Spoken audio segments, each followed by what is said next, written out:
Good morning. Happy Wednesday, everyone. How are all the empathic sensitive souls out there today? The energy has been crazy. Oh my gosh. This week has been a total whirlwind of emotion. Just, it's been insane. So, this week we started talking about taking a step away from the self criticism and the negative self talk. And this week, oh my gosh, it has just been, I just buckled up and hung on. And it's only been 2 days of work. But the only thing that has got me through this whirlwind of ups and downs and topsy turvies this week has been the fact that I was really aware and conscious of my self criticism. And I stuck it in my head at the beginning of the week. Would you talk to your best friend this way? Would you talk to your girlfriend the way you've been talking to yourself? And the answer was no. I'd be trying to find, working with helpful ideas. Well, did you think about it this way? Well, what if you looked at it like this? Well, did you try this? And I started talking to myself that way. And it floored me that just that switch in consciousness from hypercritical to, you know what? It's okay. You're okay. Let's look at it a different way. Let's put ourselves in their shoes and see how they would react. Or, okay, they're probably reacting that way because of X, Y, and Z. It has nothing to do with you. What is your perception of their action that's making you doubt your own sanity? There were moments this week so far where I had no clue if I was going to make it or not. And it was only Tuesday. That is just, everything is so intense right now. So I keep telling myself, would you talk that way to your girlfriends? No, now, there are times where, yes, we all need a reality check. And sometimes I'm the girlfriend that says, hey, girl, get your head out of your behind and screw it on straight. And let's think about this right. There's times you have to do that. You have to be that devil's advocate. But this week, it wasn't, it was more, stop the negativeness. There's so many other negative things going on around me. That's the last thing I need. I'm talking to myself like I would talk to my best friend. I talk to myself like I'm talking to my sister that is having trials and tribulations and I'm helping her along. I'm offering myself my own best support. Crazy. But the shift in how I talk to myself, excuse me, and how I view myself has been life-changing for me this week. I'm going through some family drama. My sister is having to have a major surgery, and it is so scary. And I'm her driver. And while part of me is, I like the fact that I'm important, that they consider me, that I'm driving them. But then on the flip side, it is, oh my gosh, here we go again. It takes so much time and energy to take on this project, if you will. It's exhausting. And my time and my energy is very important to me. So I have to try to equate the two and be okay with it. And if I look at it from a point of love, like, oh my gosh, she needs the help. And I'm the only one available that can help her. And it's only a couple hours that I have to take off of work. And I can do that. And wouldn't you want your friend or your family to do that for you? and look at it from a point of love. And I have to turn around and look at myself from a point of love. And there's times where, oh my gosh, it is so freaking hard because you're stuck in that spiral pit of despair where nothing seems to be going right. But the more you think on everything that's going wrong, the more wrong things pile on top. So if you switch it around and look at it through rose-colored glasses, and I know people get upset, I get upset when people do the rose-colored glasses. I want people to see reality. I want to see reality, but whose reality is it? I am starting to try to see the positive. Well, if this didn't happen to you, you wouldn't be here in the right at this moment. We never would have met. Our paths never would have crossed.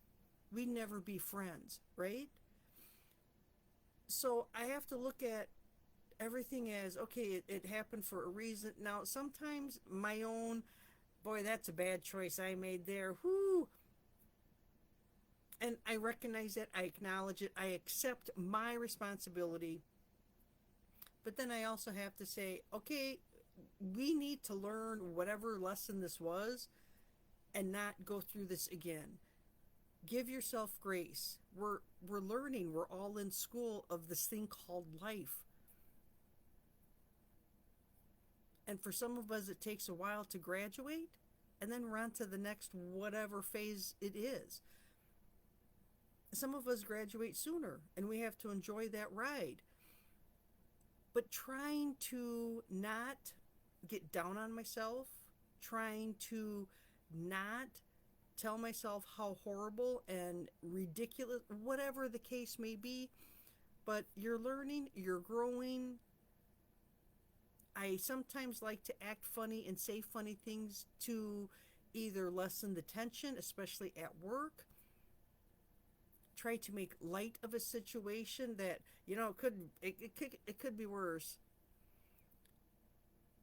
I acknowledge the severity of it, but I have to crack a joke. So if you're ever in a serious situation, don't look at me. I'm going to be cracking a joke somewhere along the line. But sometimes it helps release the tension and the stress and the worry. And I think that's why I really enjoy telling silly jokes. And a lot of times you just need that little bit of, oh my gosh, that was ridiculous. That was funny, to get yourself out of that spiral of the either negative thinking or negative self-talk. I don't think I've listened to the radio on the way to work for months. Instead, on my drive in, which takes about half hour or so, I tell myself only positive things. Only positive things. And it could be something silly as, oh my gosh, look how awesome you're driving today. Or, thank goodness the roads are clear. It's been a great drive. To the, you're more than good enough. You are so worthy of being treated with respect. I respect me. I am happy. It is a happy day. It's a great day to be a great day. And the more I tell myself, don't I get distracted. My brain goes 52 different directions at one given time. But I always come back to, it's a good day for a good day. We're going to have a good day today. Today is a great day. And there's even some mornings where I have a really hard time getting out the words, I love you, to myself in the mirror. But I start by saying it on the way into work. And when I get to work, I look in the rearview mirror. And it's amazing how saying positive things for that half-hour drive-in makes it so much easier to say I love you to myself.